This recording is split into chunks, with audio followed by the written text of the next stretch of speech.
to pay with Samsung Galaxy A17, we can use the Google Wallet app. There is also Samsung Wallet, however, for most countries it is actually not accessible, or you cannot really set it up properly in those certain countries. So instead, I'm gonna show you how to do that with the Google Wallet. Now, by default, I believe Google Wallet is not pre-installed, so we can go to the Play Store, and then we can simply search for Google Wallet. There we go. And you should be able to easily download the app. In my case, I just have to update it. And once we have the app, we can just open it.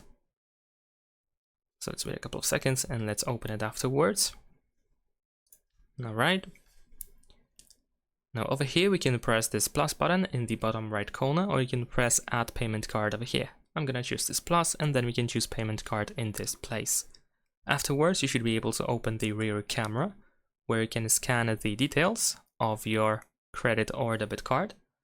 However, if this doesn't work for you, or if you prefer to enter details manually, we can tap over here on this text at the bottom.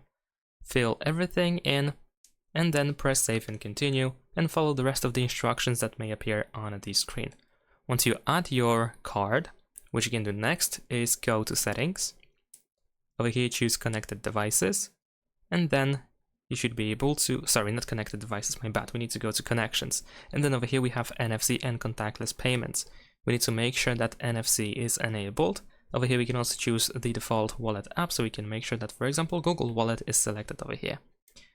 And afterwards, you should be able to pay with your Samsung Galaxy A17. Make sure that NFC is enabled when you're trying to make a payment.